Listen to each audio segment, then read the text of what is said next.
Morning, good afternoon, good evening. This is Heather coming to you live from my dining room. I'm here with tips, tricks, tools, and tactics how to break out of your pretty on the inside life, or pretty on the outside, pretty in all effing ways, except you know it's not pretty because you're living it, but you don't know exactly how not pretty it is because you've been indoctrinated. Maybe you were born into a family of what I call shine dimmers. And you learned really early on that you had to actually not be who you were, because if you were, or if you were demanding, well, first you would get some frowns and some really weird faces, okay? And it had nothing to do with you. It had to do with the fact that you were surrounded by shine dimmers. They weren't happy. And if they had a happy little baby or a happy little girl or a happy little somebody come skipping in and they weren't happy, well, guess what? You were along for the ride, so you didn't get to be happy either. And if you said, I have a picture, look, I made a picture, they would say, you're just fishing for compliments. You don't even know how to respond because you don't actually even know what that means, but you're reading their face, and then suddenly your face looks like their face. So this is me saying, let yourself off the hook. Smile your smile. Know that when you were little, you did not consent to that, and you had no idea what fishing for compliments meant. But when it was said to you in the tone that they said it, and with the face that they said it with, you took that in at a very young age when you just wanted to show them what you had done because you were proud of it. And no, you didn't deserve to be told that. So whatever your memories are of whatever went down, whether it was words or physical violence or both, just know that you did not consent to that and you did not deserve that. And it did go on and you kept going on. So you're going to use your skills that you learned really early about survival, and you're going to adapt these survival skills to your op. And you are going to blow up your pretty on the outside life. And here's something I want you to do right here, right now. I want you to give yourself credit for being here. You are here. And maybe it hasn't been safe to be you, or maybe versions of you have been created to make yourself more acceptable. Like maybe you're so fun and you're so pretty and you use that and you use it to be funny, to get attention, to attract a mate, and maybe the people that you've attracted have had pretty good wrappers, like the outside of them looked really great. Well, sometimes, even though the wrapper of a candy is beautiful, it's like metallic and sparkly, you open up that candy and you put it in your mouth and you're like, that tastes like shit. So just know it's okay. You're here right now. All right. Any good tactician will know you have to be present, because if you're in an op, you're not thinking about yesterday and you're not thinking about tomorrow. You're using situational awareness and you're keeping yourself alive. You have done that your whole life, so you have that as a skill. You're just going to hone it. And right now, my assignment for you is to put yourself in power. You can wear colors that you love and fluffy little textures, and chances are your shine dimmer's going to say something like, that's a weird color. Why are you wearing that? It doesn't look good with your hair. You have red hair. Why are you wearing hot pink? Just say, because I like it. You don't have to let that in. You don't have to let it clank around and hurt you. But chances are you have a shine dimmer right close by who, once you start elevating through color, texture, bringing yourself up, they're going to know it. And they're going to say something. My personal shine dimmer, the Kim Jong that was in my kitchen, that shine dimmer used to say, my favorite color, which I did love, and I wore a lot of it and I bought a lot of it. You know what he called it? And I let it hurt me. He called it gay blue, as in, that is gay blue. And I thought about it, and at the time I was like, what? But I didn't say that. Again, it went into me because I wanted that person to love me, and I could not figure out why in the world they were calling my favorite color in the world gay blue. Because they were doing what's now called a microaggression. Okay, we know what that is, or if you don't know what it is, Google the word microaggression. Right now it's used a lot in dialogue about racism, educating people about what racism is, or what it is to be oppressed and how things are used, especially words, to do microaggressions. Well, if you have somebody that claims to love you, that is calling your favorite color gay blue, they're doing it to you in private and in public, that's a microaggression. You don't have to tip them off that you know what they're doing, but please be informed by it. Don't let it in, and don't let it clank around and hurt you. Don't even try to figure out why they're doing it, because that's a huge waste of time. Instead, you're going to use the interwebs, and you're going to go on these two websites, and you're going to start learning stuff from trained clinicians who can give you information that's really going to serve you. So look up on YouTube or Google or whatever you do, Dr. Lisa Romano, spelled like the cheese, Lisa spelled Lisa, Dr. Les, L-E-S, Carter, C-A-R-T-E-R.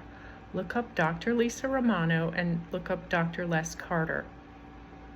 They can teach you things, and they can tell you things in ways that come from trained therapists, trained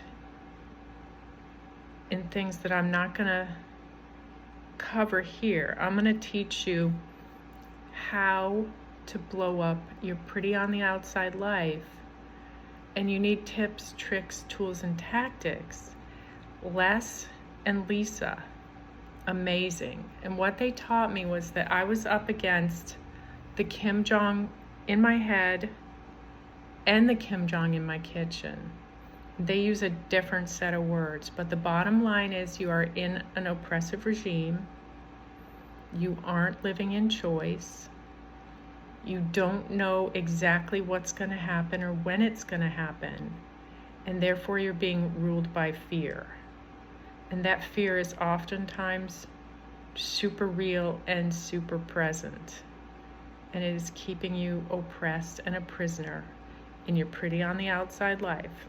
And you don't even know how to give voice to it, because some of it is so under the radar and some of it is so insidious, and it's been inside you for so long that you are operating in a prisoner of war way of being in your own home.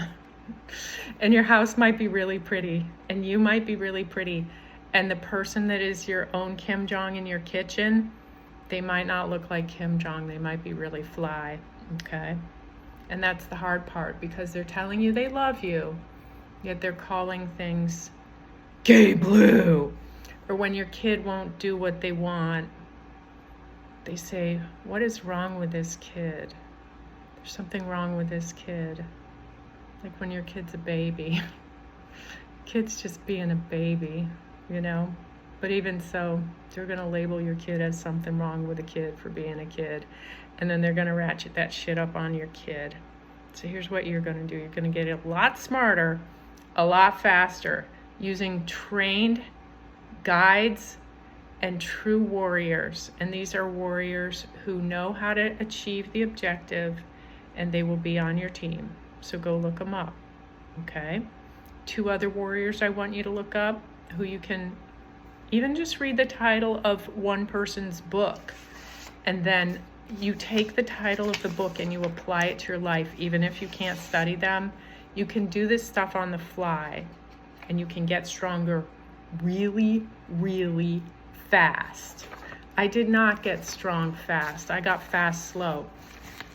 I write myself a lot of notes now, and I actually used writing down what was said to me by my own personal Kim Jong in my kitchen to make it real for me because some of it was so unreal. And I was being told, you're crazy. Well, there's many definitions of crazy. I was crazy like a fox, so I just started writing myself notes. Here's something I want to tell you. David Goggins, SEAL, Ranger, Air Force. He was 300 pounds and he used to get the SHI beaten out of him by his mother's man person who ran a business, who the mother was reliant on, and the mother lived with this guy, and he used to wipe the floor with the mom, and he wiped the floor with David, and he wiped the floor with the brother, and they didn't know what to do because they were just little kids, and their mom was getting the crap beaten out of her, and they were having to go to school every day, and they lived in a nice house, and the guy was a respected businessman, but he was really a gangster, and he was a gangster in real life, in their home, as well as in his business. And that's how he was making extra money, and he thought he had a lot of power, because he did. So let's just say that if you look up David Goggins, Goggins used to weigh 300 pounds. He flunked the first SEAL exam. He flunked it. He didn't pass, and he wasn't mentally fit. So learn from Goggins, get mentally fit, get physically fit, go into training, and even if you just do one thing, look up the title of the books that he's authored. Can't Hurt Me. Master Your Mind and Beat the Odds. Other book, Never Finished. Unshackle Your Mind and Win the War Within. Okay, so unshackle your mind, learn from David Goggins. You'll learn some good swears too. He's an awesome swearer. Then look up Louise Hay, Hay. Louise left a marriage in the 5th decade of her life, and at 60 she was under full steam. She had never bought a car, she didn't have credit in her own name, and she was raised to be a beautiful thing. In fact, she was a fashion model and very successful, but she married a super fancy business guy, and she gave away a lot of her power. So read about Louise Hay, go on YouTube, type in Louise Hay, type in David Goggins. Look up Les Carter, look up Lisa Romano. Get that going, okay? And if you're on a phone that you think is being tracked, or somebody is able to get on your computer and see where you've been, think about that. And if you're in your home and you have facial recognition on your phone, and you set your phone down and the screen is still live, and you go to the bathroom, chances are your own personal Kim Jong might be looking at your phone when you're in the bathroom. Just want you to think about that, okay? So in the meantime, you're gonna take these tips, tricks, tools, and tactics, and you're gonna apply them to your own life. The other thing you're gonna do is if somebody's throwing shit around in your house, they're saying shit, they are doing shit, they are taking your money, they are scaring your kid, they are scaring you, they are scaring your pets, that is abuse. That is abuse. So you call the National Domestic Violence Hotline and you ask them for help, or you text them. And what do you text them? In capital letters, START.